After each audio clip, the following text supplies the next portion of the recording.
ماوەی زیاتر لە 50 ڕۆژە هیچ موچەخۆرێکی هەرێمی کوردستان موچەی وەرنەگرتووە کەچی هێشتا بەشێک لە هێزانمنیەکان داوای پێداچوونەوە دەکەن بە سیستمی پاشەکەوتی موچەدا کە لە سەرەتای ئەم ساڵەوە حکوومەت دەستی کردووە بە جێبەجێکردنی.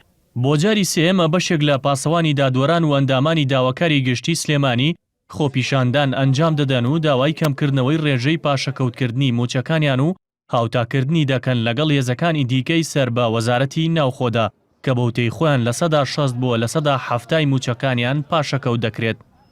هەموو ڕێشێن یاسایەکانمان گردە بەر بە یادداشت بە نردنی نوێنەر بۆ لای ئەوان بە هاتنی خۆیان، بەڵام هاتا ئێستا هەر گفتی ناڕاست و نادروست دیراوە، هیچ ئەو وعدانی کە پێیان ناوین درویان کردو هیچیان نەبردووەتە سەر. لەبەرەوە ئێمە بەڵێمان کە گربوونەوە بکەین و بەردەوامی لەم گربوونەوە.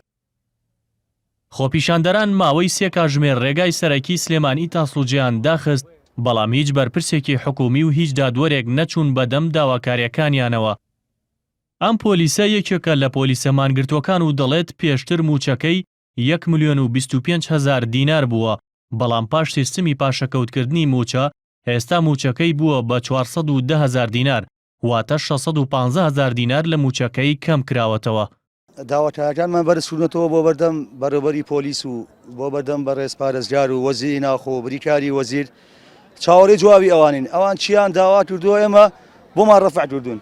ئێمە چەند لێیان بەرپرسین، دادوەرەکانی ژەونیان لێیان بەرپرسن، بەڵام تا ئێستا جوابیان نەداوەتەوە.